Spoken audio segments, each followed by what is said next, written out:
오늘은 또 어떤 기업의 공시를 살펴볼까요? 장우진 팀장과 이야기 나눠보겠습니다. 네, 팀장님 어서 오십시오. 네, 반갑습니다. 반갑습니다. 네. 오늘도 공시를 한번 살펴볼 텐데요. 첫 번째 기업 어떤 기업일까요? 공시를 얘기 드리기 전에 이 얘기를 하나 드리고 싶어요. 네. 예전에 스피노자가 이런 말을 했잖아요. 네. 내일 지구가 멸망하더라도 멸망하더라도? 네, 사고나무 한 그루를 심겠다. 네네. 이 얘기 왜 드리냐면 지금 반도체와 AI 같은 종목들이 너무 핫하잖아요. 맞아요. 주가도 급등하고 상한가 가고 이런데 아마 이런 공시를 보는 게 무슨 의미가 있냐라고 생각하실 거예요. 근데 또 이런 이제 흐름이 지나가면 또 흐름이 바뀌기 때문에 그런 바뀌는 흐름을 먼저 읽을 수 있는 그러니까 미리 이제 공부할 수 있는 그런 계기가 될 수 있어서 이런 공시를 차분하게 또 스터디하자고 얘기 드리고 싶습니다. 좋습니다. 네. 그럼 차분하게 살펴볼 기업 어떤 기업부터 우리 한번 공부해 볼까요? 콜마 B&H인데요. 저는 이게 굉장히 매력이 있다고 느꼈어요. 네. 회사가 완전히 좀 실적이 안 좋았기 때문에 오히려 반대로 기회가 있을 것 같은데 윤동환 회장님이 지분을 매수했습니다. 그러니까 작년 12월 말부터 계속해서 지분을 매수하고 있는데 최근에 매수한 주식 수가 한 6만 4천 정도 되고 있고 금액으로 따지면 12억 원이에요. 근데 뭐 회장님이 매수할 수 있죠. 뭐 그게 무슨 의미가 있냐라고 생각하실 수 있는데 일단 윤동환 회장님이 한국콜마 그룹을 세운 게 1990년이에요. 47년생이시고 그러니까 연세가 좀 있으시니까 이게 지분 승계를 이미 마쳤거든요. 자식들한테. 그리고 한국콜마 홀딩스 같은 경우에는 아드님이 이제 윤상현 회장에게 넘겼고 콜마 B&H 같은 경우에는 따님인 윤여원 대표이사가 맡고 있단 말이에요. 그래서 그 전반적으로 윤동환 회장님의 지분율은 거의 낮고 뭐 의미가 없을 정도라고 볼 수 있는데 그런데 샀다는 거예요.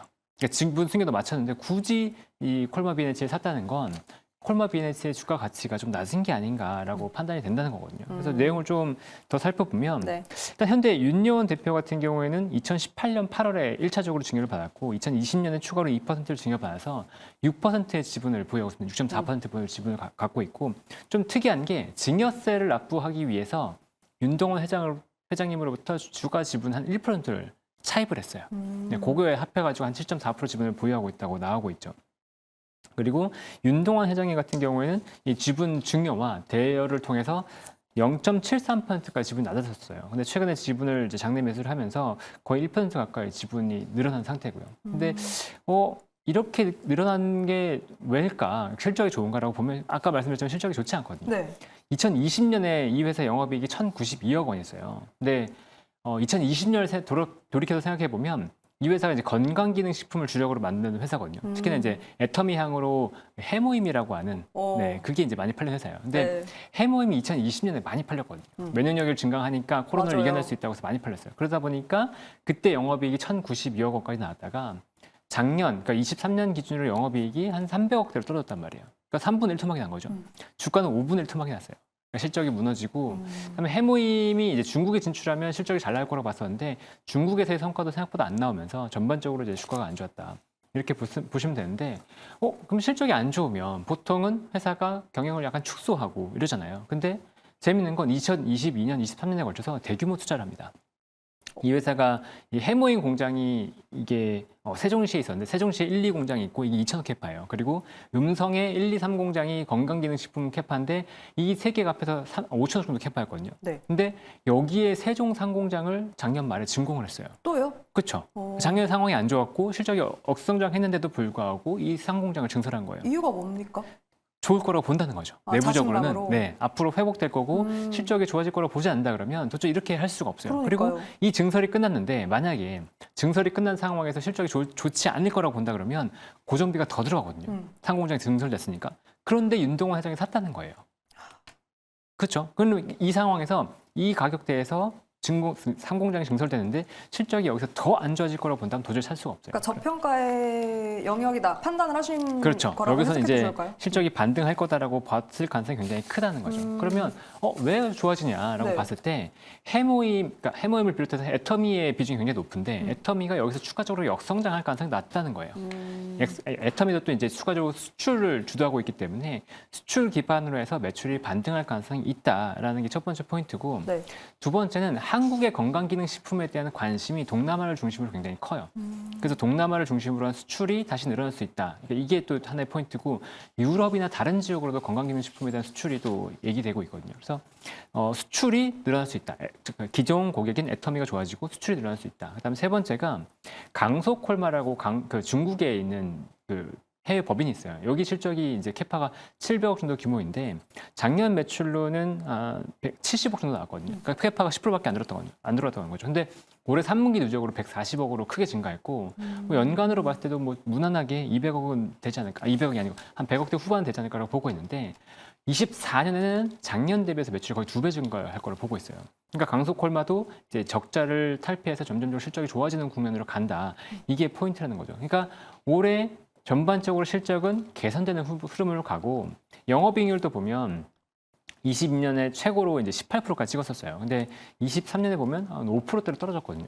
이게 영업이익률도 여기서 추가적으로 악화되기보다는 더 반등할 가능성이 있다라고 본다는 거죠. 그러니까 전반적인 실적도 좋아지고 상황이 이렇게 캐파도 늘어나니까 전반적으로 이제 회사가 돌아가는 게 괜찮아진다 그러면 이게 주가가 바닥이 아닌 거냐, 바닥일 거다라고 판단하고 윤동환 회장이 산 것 같다라는 느낌입니다.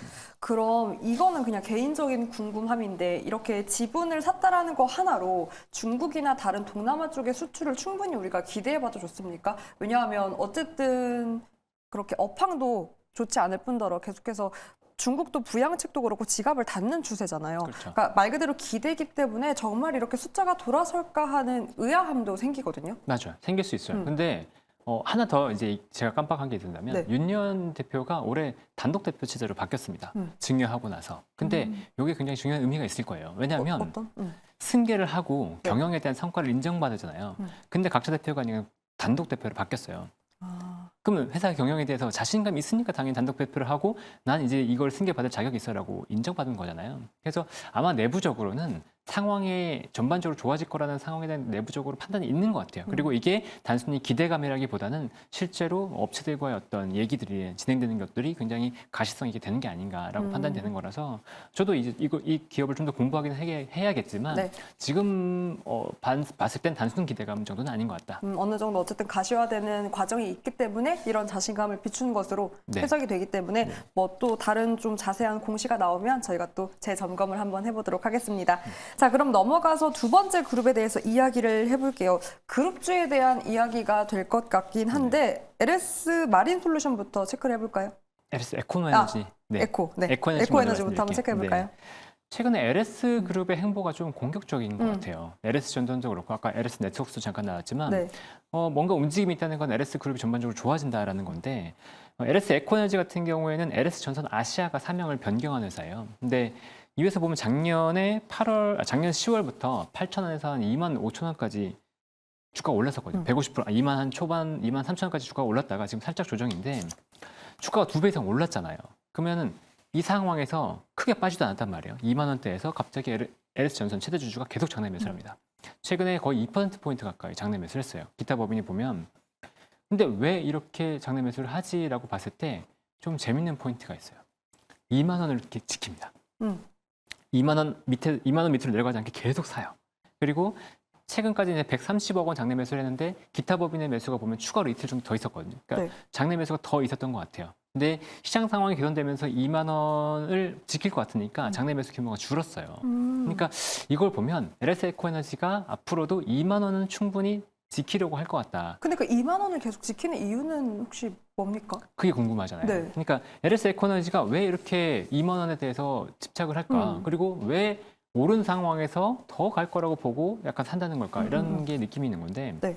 두 가지가 있었어요. LS 에코너지가 그 베트남 회사거든요. 예, 베트남에서 이제 전선 사업을 하는데 베트남의 흥팀 미네랄이라고 히토류를 구매하는 계약을 체결했어요. 그래서 네오디뮴과 디스프로슘이라고 요거를 이제 그 회사에서 흥팀 미네랄이 정제한 걸 국내로 도입하는 계약을 맺었는데 최근에 보시면 중국이 히토류를 굉장히 위협을 많이 한다는 걸 아실 네. 거예요. 그러니까 이 히토류를 자립한다는 측면에서 보면 이 사업은 굉장히 잘 될 가능성이 높습니다. 그리고 24년에 200톤에서 25년에 500톤까지 늘어나는데 앞으로 계속 늘어날 걸로 보고 있고 이게 톤당 1억 정도 되기 때문에 뭐 내년 기준으로 보면 500억 정도가 매출이 나와요. 뭐 별로 큰 거 아니잖아라고 생각할 수도 있지만 뭐 이 회사 매출을 봤을 때는 한 7, 8% 정도인데 그래도 히토류의 성장성을 가져갈 수 있다는 측면에서 이제 하나의 긍정적인 부분인 거고 그다음에 LS 전선이 계속해서 그러니까 공격적으로 가져가고 있는 포인트 중에 하나가 뭐냐면 해저 케이블이에요.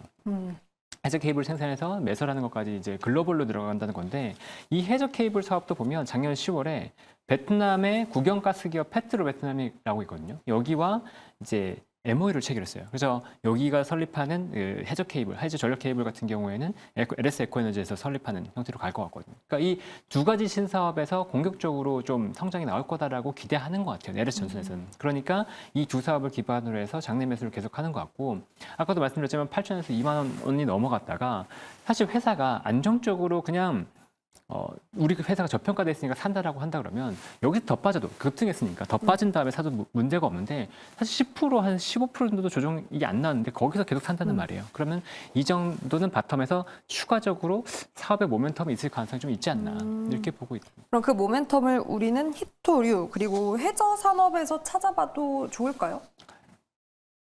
일단은 그 가시화된 건 그렇고 추가적으로 뭔가 다른 게 나올 수도 있지 않을까. 아, 오히려. 네, 그냥 잠재력으로 그냥 생각을 그냥 개인적으로 해봅니다. 네. 네, 그런 예상을 한번 해봤고요. 그럼 이어서 그룹주에 대한 이야기 체크해 보도록 할게요. LS 또 다른 그룹주에 대한 이야기입니까? 네, 맞습니다. LS 마린 솔루션인데 작년에 제가 언급을 많이 들었을 거예요. KT 서브마린이라고. 맞아요. 근데 KT 서브마린도 보면 LS 전선이 이제 KT에서 주주로 바뀌면서 계속해서 장내 매수를 했었거든요. 그래서 저는 왜 이렇게 살까라고 궁금해하면서 이제 사업을 파고 들어봤더니 해저 통신 케이블을 기반으로 해서 실적이 성장하는 게 보였다는 거예요. 근데 최근에도 보니까 LS 마린 솔루션이 주가가 15,000원까지 갔다가 10,000원이 깨지니까 장내 매수가 들어왔어요. 아까 LS 에코에너지는 2만 원이라고 말씀드렸는데 네. LS 마린 솔루션은 지금 10,000원이 깨지니까 들어왔거든요. 그러니까 아마 여기는 또 10,000원 정도에서 지키려고 하는 게 아닌가. 네, 이렇게 좀 느껴지는데 아까 잠깐 말씀드렸지만 LS 에코에너지가 해저 케이블 사업을 MOU 체결했다고 했잖아요. 네. LS 에코에너지는 전선 업체란 말이에요. 그럼 이걸 매설하는 업체는 LS 마린 솔루션이 돼야 된다는 거죠. 그리고 LS 전선이 왜 지분을 늘리면서 LS 마린 솔루션을 챙기냐 이걸 보면 LS 전선이 LS 마린 솔루션을 인수하고 나서 그 로이드 인증원이라고 글로벌 이제 전선 관련해서 인증을 해주는 곳인데 턴키 프로젝트가 가능하다는 인증을 받았어요. 턴키 프로젝트라는 건 시공부터 해서 설치까지 다 해준다는 건데 LS 마린 솔루션은 이런 전선을 매립하고 이거를 AS 유지 보수할 수 있는 업체거든요. 그러니까 이 업체를 인수하면서 LS 전선이 전반적으로 해저 케이블 사업을 확대할 수 있는 턴키 수주를 받을 수 있는 회사를 거듭났어요. 이게 굉장히 중요하고 LS 전선이 사업을 확장한다는 건 당연히 LS 마린 솔루션도 앞으로 계속해서 수주가 늘어날 수 있다는 거거든요. 그러니까 이 두 개가 겹치다 보니까 LS 마린 솔루션에 대한 앞으로 실적에 대한 긍정적인 포인트를 가져갈 수 있다. 이렇게 보인다는 거죠. 그럼 혹시 이러한 마린 솔루션의 실적도 내수보다는 혹시 해외나 수출 쪽으로 우리가 조금 더 기대해 볼 수 있는 여력이 이 기업에도 있습니까? 그렇죠. 수출 쪽으로 많이 봐야 돼요. 앞으로는. 그러니까 지금은 국내 대규모 이제 해저 케이블 사업 쪽을 수주를 많이 받았지만 앞으로는 이제 대규모 선박도 그러니까 앞으로 건조할 거거든요. 건조할 거면 이 대규모 선박을 기준으로 해서 원양에 있는 해저 케이블 사업들을 본격적으로 아마 받을 것 같아요. 역시나 이쪽도 내수보다는 수출 쪽으로 조금 더 기대를 하고 체크해보는 자세가 필요할 것 같습니다. 이렇게 LS 마린 솔루션의 기업 이야기까지 들어봤고요. 다음은 휠라 홀딩스네요. 저는 사실 의류 쪽의 업황이 너무 작년에 힘들지 않았습니까? 맞아요. 어떤 공시가 나왔는지 궁금합니다. 휠라 홀딩스가 얼마 전에 제가 그대들은 공시를 어떻게 볼 것인가 이렇게 얘기 드리면서 설명드렸던 기업이에요. 피에몬테가 최대 주주인데 계속해서 장내 매수를 한다. 요거였는데 또 장내 매수가 나왔어요. 근데 휠라 홀딩스 같은 경우는 지금 회사를 뒤집고 있잖아요. 회사를 구조 개편을 하면서 장기적인 성장성을 모멘텀을 만들겠다라고 했는데 최근에 기사가 하나 나왔어요.